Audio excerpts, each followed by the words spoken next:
네, 오늘도 사랑하는 주님과 동행하시는 복된 날 되시기 바라겠습니다. 오늘 말씀은 빌립보서 4장 21절에서 23절 말씀입니다.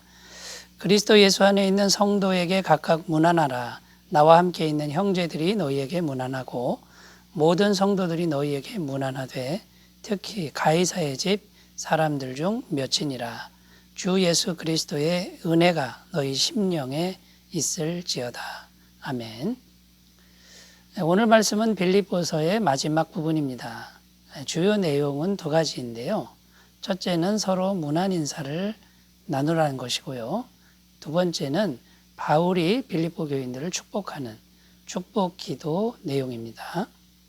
그래서 서로 문안 인사하는 것과 축복 기도 이렇게 구성되어 있는데 오늘 말씀에 담긴 영적 의미를 살펴보면서 은혜를 나누도록 하겠습니다. 첫 번째, 성도들은 서로 깊은 관심을 가져야 한다라는 것을 말씀해 주고 있다라는 것입니다.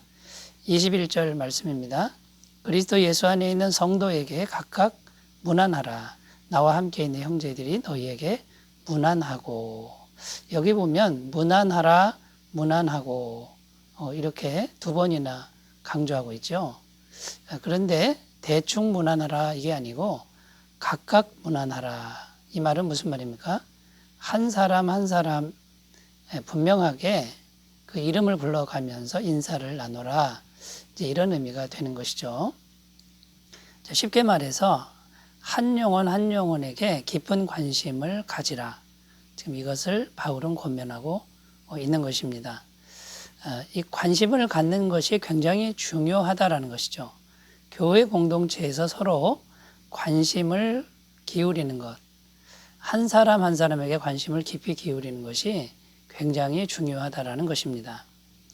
초대교회는 서로 관심이 깊은 공동체였다고 성경은 증언합니다.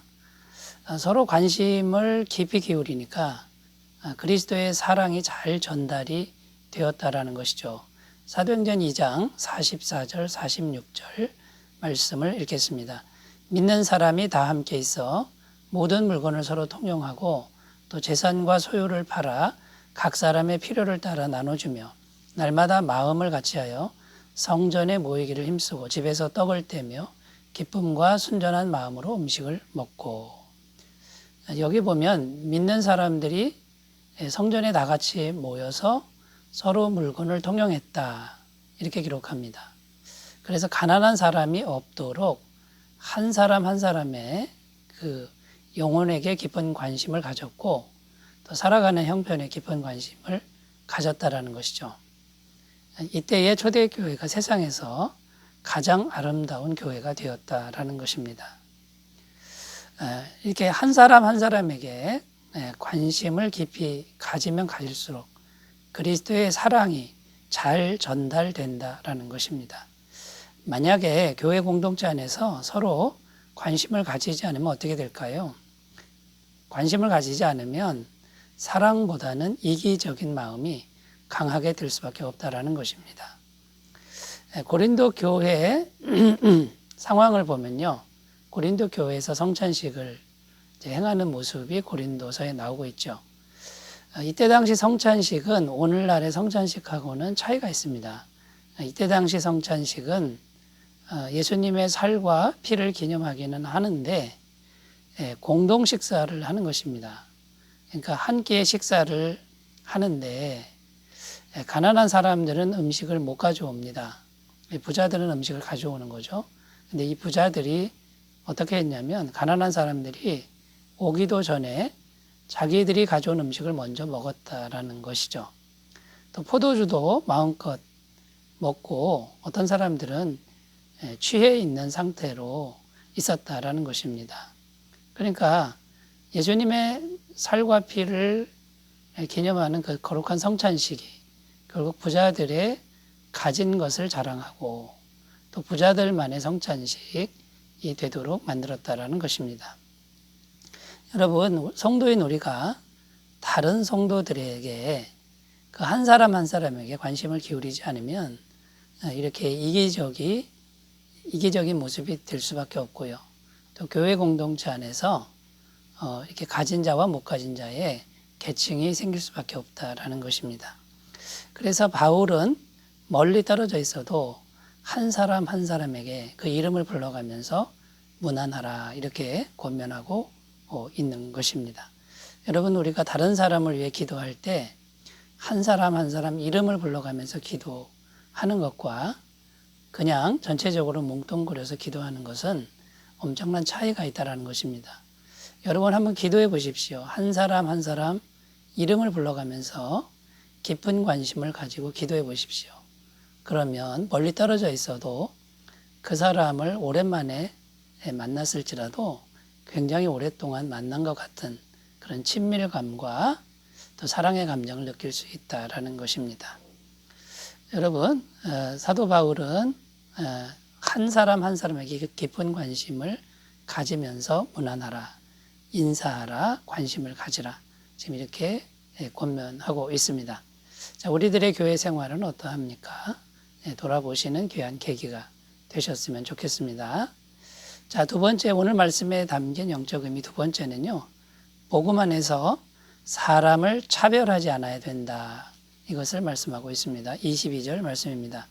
모든 성도들이 너희에게 문안하되 특히 가이사의 집 사람들 중 몇이니라. 자, 특별히 문안하는 대상을 지금 바울이 말하고 있는데 가이사의 집 사람들 중 몇 사람에게 특별히 문안한다. 지금 이렇게 말하고 있습니다. 특별 대우를 하겠다는 뜻이 아니고요.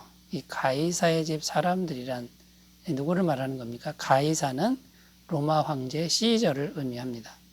그러니까 시저의 가족들이에요. 친족들이 예수님을 믿고 회심하여 교회에 출석했다라는 것이죠. 자, 여기서 우리가 정말 놀라운 사실 두 가지를 발견할 수 있는데요. 첫 번째 놀라운 사실은 뭐냐면 어떻게 복음이 황제의 집 안에까지 들어갔느냐, 어떻게 그럴 수 있었느냐, 이게 놀라운 사실이죠. 바울이 로마 감옥에 갇혀 있으면서 간수들에게 복음을 전하고 장교들에게 복음을 전하는 것이 로마 황제 집안 그 담 너머까지 이제 들어가게 되는 그런 놀라운 결과를 이제 가져온 것이겠죠. 두 번째 놀라운 사실은 뭐냐면 이 황제가 누굽니까? 황제가 예수 믿는 사람들 핍박하고 죽이는 그런 존재 아닙니까? 근데 그 황제의 가족들을 어떻게 하나님의 교회의 식구로 받아주었느냐. 참 놀라운 사실 아닙니까?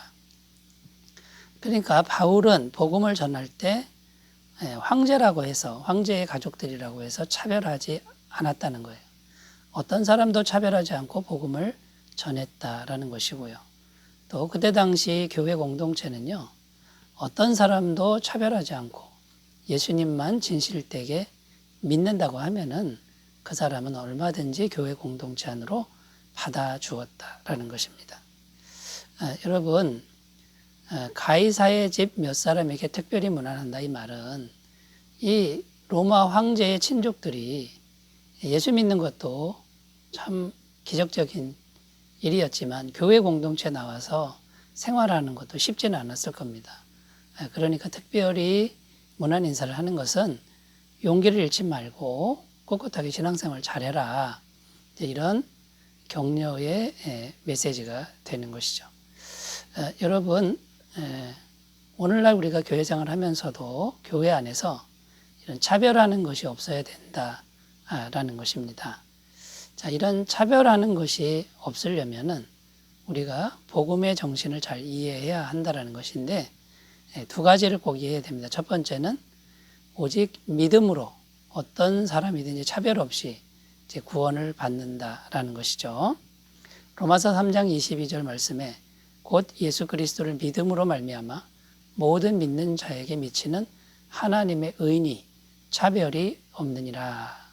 어떤 사람도 차별이 없다. 오직 믿음으로 충분히 구원을 받는다. 이렇게 말씀하고 있는 거죠. 이게 복음의 정신이라는 겁니다. 요한복음 3장 16절에도 하나님이 세상을 이처럼 사랑하사 독생자를 주셨으니 이는 누구든지 그를 믿는 자마다 멸망하지 않고 영생을 얻게 하려 하심이라.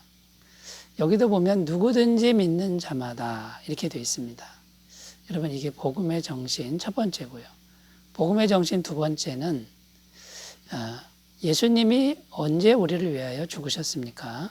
우리가 죄인 되었을 때에 우리가 구제불능인 상태에서 예수님이 값없이 죽으셨다라는 거죠.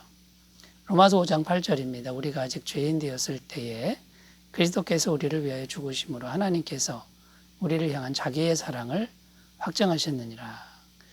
여러분, 우리가 무슨 조건이 있어서 잘난 것이 있어서 구원받은 게 아니라는 것입니다.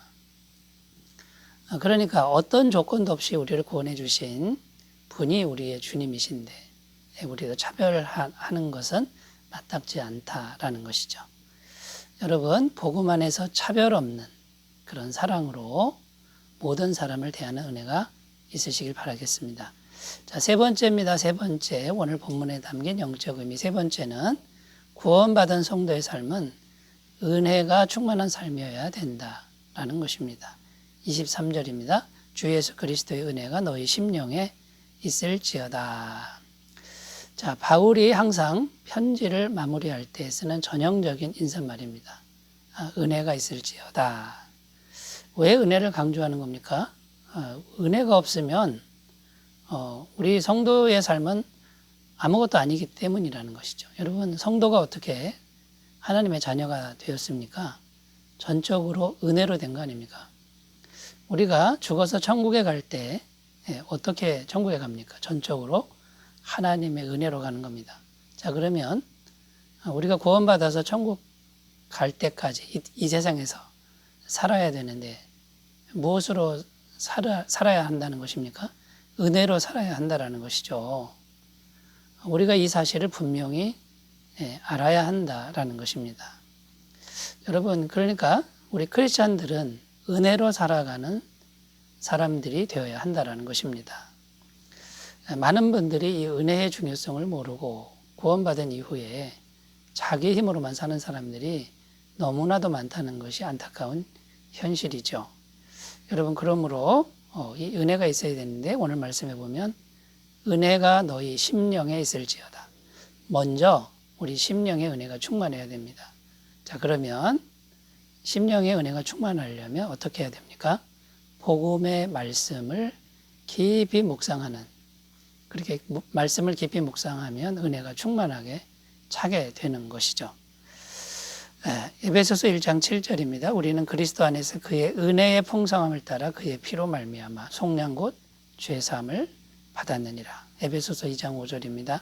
허물로 죽은 우리를 그리스도와 함께 살리셨고 너희는 은혜로 구원을 받은 것이라. 또 함께 일으키사 그리스도 예수 안에서 함께 하늘에 앉히시니 구원받고 죄사함 받고 이미 하늘에 앉아 있는 것이 다 은혜다. 이것을 계속 생각하면 은혜가 심령에 충만할 줄로 믿습니다. 기도하겠습니다. 하나님 아버지, 오늘 말씀을 통해서 서로 각각 문안하고 서로 축복하라. 아버지 말씀대로 우리가 살아갈 수 있도록 인도하여 주옵소서. 예수님의 이름으로 기도드립니다. 아멘. 주의 은혜 충만하시기 바라겠습니다. 감사합니다.